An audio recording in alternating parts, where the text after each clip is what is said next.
ഓരോ ദേശത്തിനും ഓരോ കഥകളുണ്ട്, ഓരോ ഓർമ്മകളുമുണ്ട്. ചിലത് എഴുതി വെച്ചവ, ചിലത് നമ്മൾ കേട്ടവ.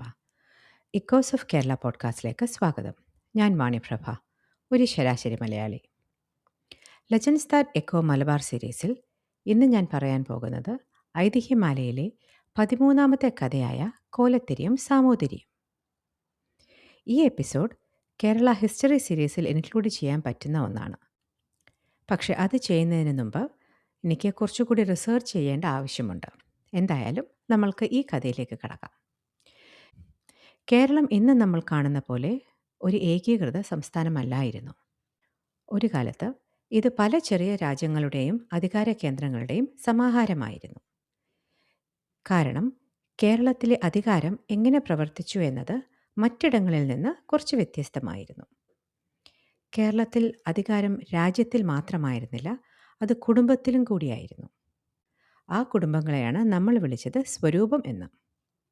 കേരളത്തിലെ വടക്കൻ ഭാഗത്തിൻ്റെ ചരിത്രം നോക്കുമ്പോൾ ആദ്യം നമുക്ക് കാണാൻ കഴിയുന്നത് മൂഷക അല്ലെങ്കിൽ മഷക വംശമാണ്. മൂഷക ഏഴിമലയും കണ്ണൂർ ഭാഗങ്ങളും കേന്ദ്രീകരിച്ച് ആയിരുന്നു ഭരണം നടത്തിയിരുന്നത്. ഇവർ കേരളത്തിലെ ആദ്യകാല രാജവംശങ്ങളിൽ ഒന്നായിരുന്നു. ക്രിസ്തുവർഷം 1 മുതൽ 5 നൂറ്റാണ്ടുകൾ വരെ മൂഷക ഭരണാധികാരികളുടെ ഉദയസമയമായിരുന്നു. 1000 ആണ്ടുവരെ വടക്കൻ കേരളത്തിൽ ഇവരുടെ ശക്തമായ സ്വാധീനകാലവുമായിരുന്നു. പിന്നീട് കാലക്രമേണ ഈ മൂഷക വംശം തന്നെ ഗ്രാജുവലി മാറി കോലത്തിരി സ്വരൂപമായി വികസിച്ചു. അതിന് പിന്നിൽ പല കഥകളുമുണ്ട് കേട്ടോ. പക്ഷെ എന്തായാലും ഇന്നത്തേക്ക് നമ്മൾക്കിത് മതി. ഈ മൂഷക രാജവംശം ഗ്രാജുവലി മാറി മാറി കോലത്തിരി സ്വരൂപമായി വികസിച്ചു. കേരളത്തിലെ പഴയ കാലങ്ങളിൽ സ്വരൂപം എന്നത് ഒരു രാജ്യം മാത്രമല്ലായിരുന്നു, അതൊരു രാജകുടുംബ വ്യവസ്ഥ കൂടിയായിരുന്നു എന്ന് പറഞ്ഞുവല്ലോ. ഒരു വ്യക്തി മാത്രമല്ല ഭരിച്ചിരുന്നത്, മറിച്ച് ഒരു കുടുംബം മുഴുവൻ ചേർന്ന് ഒരു പ്രദേശം നിയന്ത്രിക്കുന്ന സംവിധാനമായിരുന്നു അത്. ഈ സ്വരൂപത്തെ നയിക്കുന്നതിൽ ഏറ്റവും പ്രധാനപ്പെട്ട വ്യക്തിയാണ് കാരണവർ. ആ കാരണവറാണ് കുടുംബത്തിൻ്റെ തലവൻ. രാജ്യവുമായി ബന്ധപ്പെട്ട പ്രധാന തീരുമാനങ്ങളും ഭൂമി, സമ്പത്ത്, അധികാരം എല്ലാം അവസാനമായി ഇവരുടെ കൈകളിൽ തന്നെയായിരുന്നു. കുടുംബത്തിൽ ഏറ്റവും മുതിർന്ന ആളാണ് കാരണവറാകുന്നത്. അതുകൊണ്ട് തന്നെ അധികാരം സ്ഥിരമായി ഒരു പുരുഷന്റെ മകനിലേക്ക് പോയിരുന്നില്ല. ഇവിടെ മറ്റൊരു പ്രധാന കാര്യമാണ് മരുമക്കത്തായം എന്ന സംവിധാനം. അതായത് അധികാരം പിതാവിൽ നിന്ന് മകനിലേക്കല്ല പോകുന്നത്, മറിച്ച് സഹോദരിയുടെ മകനിലേക്കാണ് പോകുന്നത്. ഇങ്ങനെ പോകുന്നതിനാൽ സ്വരൂപത്തിൻ്റെ തുടർച്ച ഉറപ്പാക്കാൻ സാധിച്ചു. സ്വരൂപത്തിൻ്റെ അകത്ത് പല അംഗങ്ങൾക്കും പലതരത്തിലുള്ള ചുമതലകളും ഉണ്ടായിരുന്നു. ചിലർ സൈനിക കാര്യങ്ങൾ നോക്കും, ചിലർ ഭരണകാര്യങ്ങൾ, ചിലർ പ്രാദേശിക നിയന്ത്രണങ്ങൾ. അതിനാൽ ഇത് ഒരാൾ മാത്രം ഭരിക്കുന്ന ഒരു സംവിധാനമല്ല, മറിച്ച് ഒരുമിച്ച് പ്രവർത്തിക്കുന്ന ഒരു കുടുംബ ഭരണഘടനയായിരുന്നു. പ്രാദേശിക തലത്തിൽ ചെറിയ പ്രധാനികളും ഉണ്ടായിരിക്കും.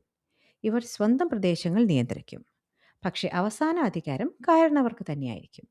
ഇങ്ങനെയൊരു സംവിധാനമായിരുന്നു സ്വരൂപം.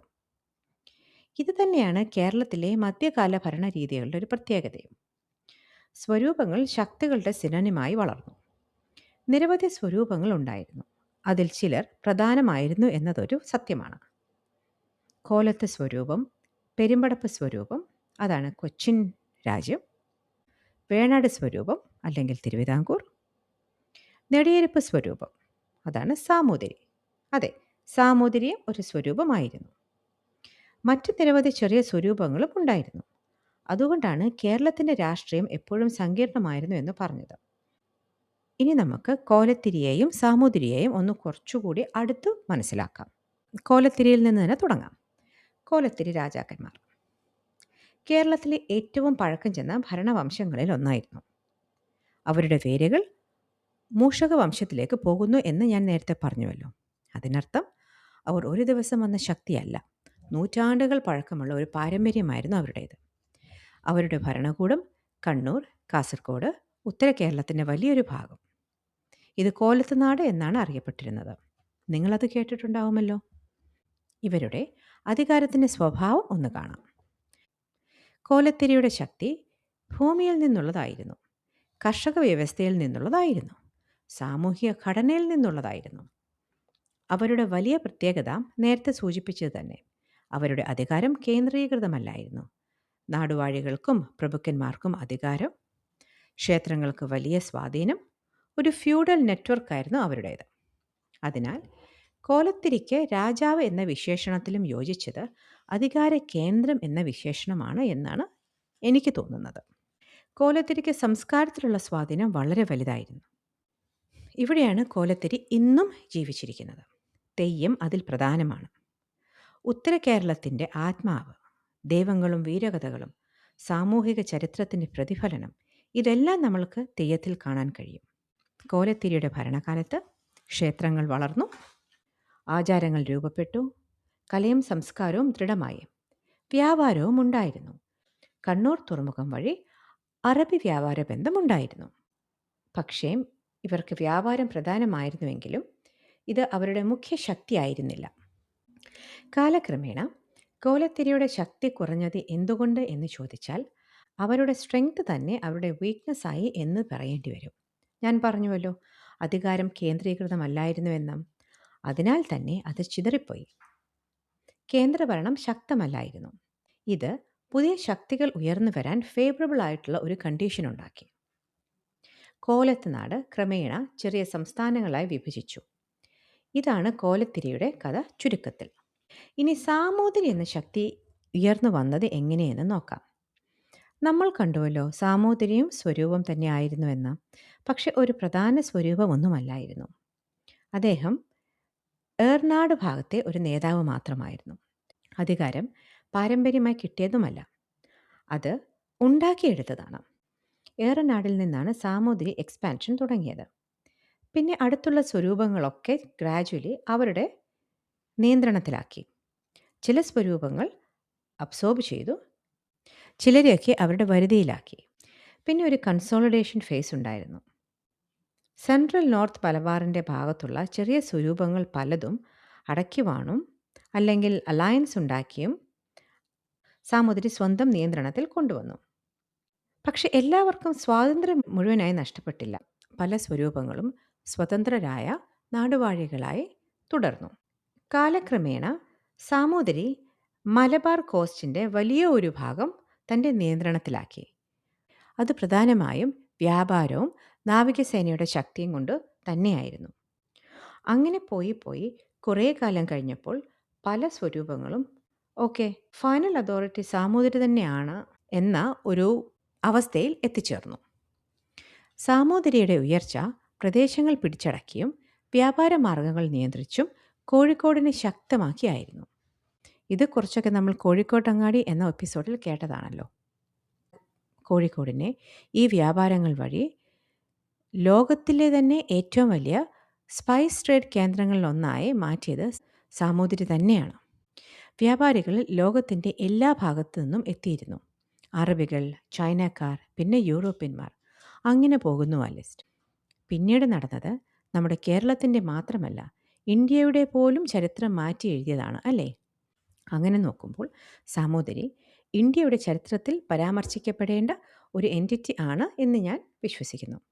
സാമൂതിരി കേരളത്തെ ലോകത്തിന് സമർപ്പിച്ചു എന്ന് പറയുന്നതിൽ തെറ്റില്ല. സാമൂതിരിയുടെ ശക്തി ഭൂമിയിൽ നിന്നല്ലായിരുന്നു, വ്യാപാരത്തിൽ നിന്നായിരുന്നു. സാമൂതിരിയുടെ ഭരണരീതി അതുവരെ കേരളം കണ്ട ഭരണരീതിയിൽ നിന്ന് വളരെ വ്യത്യസ്തമായിരുന്നു. അത് കൂടുതൽ കേന്ദ്രീകൃത ഭരണ സംവിധാനമായിരുന്നു. തുറമുഖങ്ങളും സൈന്യങ്ങളും കൃത്യമായി നിയന്ത്രിച്ചു. ആക്രമണ സ്വഭാവമുണ്ടായിരുന്നു സാമൂതിരിയുടെ ഭരണത്തിന്. നാവികശക്തി അതിൽ പ്രധാനമായിരുന്നു. കുഞ്ഞാലിമരയ്ക്കാർ കേരളത്തിന് സമുദ്ര സംരക്ഷകർ ആയിരുന്നുവെന്ന് നിങ്ങൾ കേട്ടിട്ടുണ്ടാവുമല്ലോ. സാമൂതിരിയുടെ സംസ്കാര സ്വാധീനം ചെറുതല്ലായിരുന്നു. സാഹിത്യം, കല, വിദ്യ അങ്ങനെ പലതിലും അദ്ദേഹം കോഴിക്കോടിനെ ഒരു സാംസ്കാരിക കേന്ദ്രമാക്കി മാറ്റി. സാമൂതിരിയുടെ സ്വാധീനം കുറഞ്ഞത് യൂറോപ്യൻ ശക്തികളുടെ സമ്മർദ്ദം മൂലം വ്യാപാര നിയന്ത്രണം നഷ്ടപ്പെട്ടു തുടങ്ങിയത് വഴിയായിരുന്നു.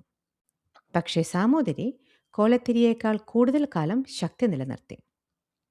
സാമൂതിരിയുടെ ഒരു സമ്മറി നോക്കിയാൽ ക്രിസ്തുവർഷം 1200 ആണ്ട് കോഴിക്കോട് പ്രദേശത്ത് സാമൂതിരിമാരുടെ ഉദയമായിരുന്നു.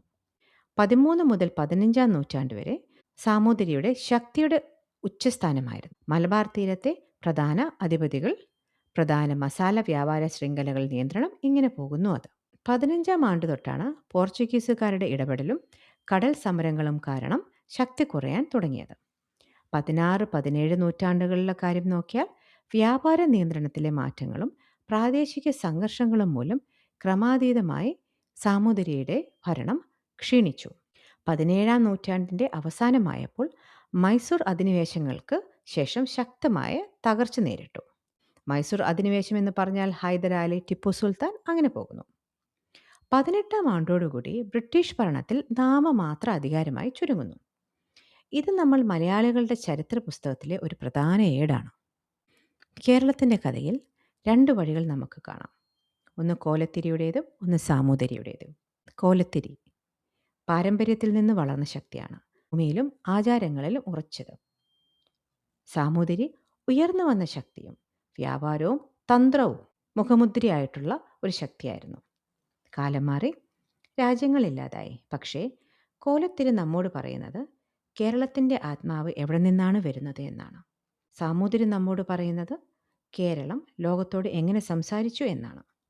ഒരാൾ കേരളത്തെ സംരക്ഷിച്ചു, മറ്റൊരാൾ കേരളത്തെ ലോകത്തിന് പരിചയപ്പെടുത്തി. ഇവരുടെ ലോകത്തേക്ക് നമ്മൾക്ക് ഒന്ന് പോകാം. ശ്രീ കൊട്ടാരത്തിൽ ശങ്കുണ്ണി നമുക്ക് വേണ്ടി എഴുതി വെച്ച കഥയിലൂടെ. ഇതൊരു ചെറിയ കഥയാണ്. നമ്മൾ ബാലരമയിലും പൂമ്പാറ്റയിലുമൊക്കെ വായിക്കുന്നത് പോലത്തെ ഒരു ക്യൂട്ട് കഥ. ഇനി കഥ കേൾക്കാം. പണ്ടൊരിക്കൽ കോലത്ത് സ്വരൂപത്തിങ്കൽ രാജാവ് കോഴിക്കോട്ട് സാമൂതിരി രാജാവിനെ കാണാനായി വന്നിരുന്നു. അന്ന് 2 പേർക്കും രാജാധിപത്യമുള്ള കാലമാണ്. തമ്മിൽ കണ്ടാൽ 2 പേരും പുറമേ ഭംഗിക്ക് വളരെ സ്നേഹം ഭാവിക്കുമെങ്കിലും ഉള്ളിൽ പരസ്പര മത്സരവും ആക്ഷേപവും ധാരാളമുണ്ടായിരുന്നു. കോലത്ത് സ്വരൂപത്തിങ്കൽ രാജാവ് ഇങ്ങോട്ട് വന്നിരിക്കുന്ന സ്ഥിതിക്ക് അദ്ദേഹത്തെ സാമൂതിരി രാജാവ് യഥായോഗ്യം സൽക്കരിച്ചു. ഊണ് കഴിഞ്ഞ് 2 പേരും കൂടി സ്വൈര്യസല്ലാപം ചെയ്തുകൊണ്ടിരിക്കുമ്പോൾ കോലസ്വരൂപത്തിങ്കൽ രാജാവ് അകത്ത് നിരൂപിച്ചുകൊണ്ട് നേരം പോക്കുന്ന ഭാവത്തിൽ സാമൂരി കുത്തുമോ എന്ന് ചോദിച്ചു. സാമൂതിരി എന്നത് ലോപിച്ച് സാമൂരി എന്ന് പറയാറുണ്ടായിരുന്നു. സാമൂരി എന്നാൽ ഒരുമാതിരി മൂരി അല്ലെങ്കിൽ കാള എന്നുള്ള അർത്ഥത്തിലാണ് കോലസ്വരൂപത്തിങ്കൽ രാജാവ് ചോദിച്ചത്. അദ്ദേഹം ചോദിച്ചു, സാമൂരി കുത്തുമോ? ഇത് കേട്ട് സാമൂതിരിപ്പാട് കോലത്തിരി കത്തുമോ എന്നും ചോദിച്ചു. കോലസ്വരൂപത്തിങ്കൽ രാജാവിനെ കോലത്തിരി എന്ന് പറയാറുണ്ടല്ലോ. ഇത് കേട്ട് കോലസ്വരൂപത്തിങ്കൽ രാജാവ് കോലത്തിരി ചിലപ്പോൾ കത്തിയേക്കും, സൂക്ഷിക്കണം എന്ന് പറഞ്ഞു. അപ്പോൾ സാമൂതിരിപ്പാട് കോലത്തിരി കത്തിയാൽ സാമൂരി കുത്തുക ചെയ്യും എന്ന് പറഞ്ഞു. ഇങ്ങനെ അനേകം നേരം പോക്കുകളും പറഞ്ഞ് രസിച്ചതിന് ശേഷം കോലസ്വരൂപത്തിങ്കൽ രാജാവ് സന്തോഷഭാവത്തിൽ യാത്ര പറഞ്ഞു പോവുകയും ചെയ്തു. പിന്നെ വളരെ കാലം കഴിഞ്ഞതിന് ശേഷം കോലസ്വരൂപത്തിങ്കൽ രാജാവ് വിശേഷമായ രീതിയിൽ പണി കഴിപ്പിച്ചിട്ടുള്ള ഒരു പെട്ടി താക്കോലോടുകൂടി ഒരു ഭൃത്യൻ വന്ന് സാമൂതിരിപ്പാട്ടിലേക്ക് കൊടുത്തയച്ചു. ആ പെട്ടിക്കകത്ത് വെടിമരുന്ന് നിറച്ചിരുന്നത് കൂടാതെ പെട്ടി തുറന്നാലുടനെ വെടിമരുന്ന് തീപിടിച്ച് പെട്ടി തുറക്കുന്ന ആളുടെ മുഖവും ദേഹവും എല്ലാം കത്തിപ്പോകത്തക്ക വണ്ണം ഒരു സൂത്രവും പറ്റിച്ചിരുന്നു. കോലത്തിരി കത്തുമോ എന്ന് സാമൂതിരിപ്പാട് മുമ്പ് ചോദിച്ചതിനുള്ള ഒരു ചതിപ്രയോഗമാണിതെന്ന് പറയണമെന്നില്ലല്ലോ. ഭൃത്യൻ പെട്ടി താക്കോലോടുകൂടി സാമൂതിരിപ്പാട്ടിലെ അടുക്കൽ കൊണ്ടു ചെന്നപ്പോൾ കോലസ്വരൂപത്തിങ്കൽ രാജാവിൻ്റെ സമ്മാനമാണെന്നുള്ള വിവരം അറിയിച്ചു. ഇത് കേട്ടപ്പോൾ സാമൂതിരിപ്പാട്, ഇപ്പോൾ കോലത്തിരി രാജാവ് നമുക്കൊരു സമ്മാനം അയച്ചു തരാനുള്ള സംഗതി എന്തായിരിക്കും? ഇതെന്തെങ്കിലും ചതിയായിരിക്കാനേ വഴിയുള്ളൂ. കോലത്തിരി കത്തുമോ എന്ന് ഞാൻ ചോദിച്ചതിന് ചിലപ്പോൾ കത്തിയേക്കും, സൂക്ഷിക്കണം എന്നാണല്ലോ മറുപടി പറഞ്ഞത്. അതിനാൽ ഈ പെട്ടിക്കകത്ത് എന്തെങ്കിലും കത്തുന്ന സാധനമായിരിക്കും. അതുകൊണ്ട് ഈ പെട്ടി വെള്ളത്തിൽ മുക്കിയിട്ട് വേണം തുറക്കാൻ. അല്ലെങ്കിൽ അബദ്ധം പറ്റിയേക്കും എന്ന് വിചാരിച്ച് പെട്ടി വെള്ളത്തിൽ മുക്കിയെടുത്ത് കൊണ്ടുവരാൻ തൻ്റെ ഭൃത്യന്മാരോട് കൽപ്പിച്ചു. ഭൃത്യന്മാർ പെട്ടി എടുത്തുകൊണ്ടുപോയി മുക്കിക്കൊണ്ടുവന്നു. സാമൂതിരിപ്പാട് പെട്ടി തുറന്നു. പെട്ടിക്കകത്ത് വെള്ളം കയറി വെടിമരുന്നെല്ലാം നനഞ്ഞു പോയിരുന്നതിനാൽ തീ കത്തുകയും അബദ്ധം പറ്റുകയും ഒന്നും ഉണ്ടായിരുന്നില്ല. ഈ സംഗതികളെല്ലാം കോലത്തിരി രാജാവിൻ്റെ ഭൃത്യന്മാർ തിരിച്ചു ചെന്ന് അദ്ദേഹത്തിൻ്റെ അടുക്കൽ അറിയിക്കുകയും ചെയ്തു. തൻ്റെ പ്രയോഗം പറ്റിയില്ലല്ലോ എന്ന് വിചാരിച്ച് കോലത്തിരി രാജാവിന് വളരെ കുണ്ഠിതമുണ്ടായി എന്ന് പറയേണ്ടതില്ലല്ലോ. പിന്നെ കുറച്ചു കാലം കഴിഞ്ഞതിന് ശേഷം സാമൂതിരിപ്പാടും മേൽപ്രകാരം ഒരു പെട്ടി തൻ്റെ ഭൃത്യന്മാർ മുഖാന്തരം കോലത്തിരി രാജാവിന് സമ്മാനമായി കൊടുത്തയച്ചു. ആ പെട്ടി കോലത്തിരി രാജാവിൻ്റെ അടുക്കലെത്തിയപ്പോൾ അദ്ദേഹം, നാം അങ്ങോട്ട് ചെയ്തതിന് പകരം ഇതൊരു ചതിപ്രയോഗമായിരിക്കണം. നാം കൊടുത്തയച്ച പെട്ടി സാമൂതിരി വെള്ളത്തിൽ മുക്കിയിട്ടാണല്ലോ തുറന്നത്. അതുപോലെ തന്നെ ഈ പെട്ടിയും വെള്ളത്തിൽ മുക്കിയിട്ട് വേണം തുറക്കാൻ, അല്ലെങ്കിൽ വല്ല അബദ്ധവും പറ്റിയേക്കും എന്നിങ്ങനെ വിചാരിച്ച് പെട്ടി വെള്ളത്തിൽ മുക്കി തുറന്നു.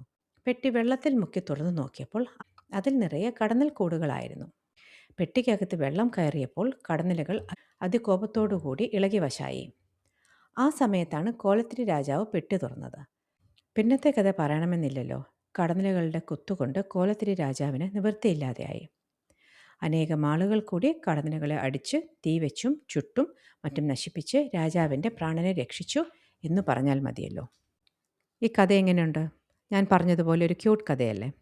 കോലത്തിരിയും സാമൂതിരിയും എന്ന് പറഞ്ഞ ഈ കഥ 2 രാജാക്കന്മാരുടെ കഥ മാത്രമല്ല, ഒരു കാലത്തിൻ്റെ കഥ കൂടിയാണ്. മണ്ണിൽ നിന്നുയർന്ന അധികാരവും വ്യാപാരത്തിലൂടെ ലോകത്തെ കീഴടക്കിയ ശക്തിയും. കേരളത്തിൻ്റെ ഈ 2 വഴികൾ ഇന്നും നമ്മളെ രൂപപ്പെടുത്തുന്നവയാണ്. ചരിത്രം ചിലപ്പോൾ നിശബ്ദമാകും, പക്ഷേ അതിൻ്റെ ശബ്ദം ഒരിക്കലും അപ്രത്യക്ഷമാവുന്നില്ല. ഇത് എക്കോസ് ഓഫ് കേരള. മറ്റൊരു കഥയുമായി വീണ്ടും നിങ്ങളെ കാണാം. Until then, listen to the echoes around you. Thank you and take care.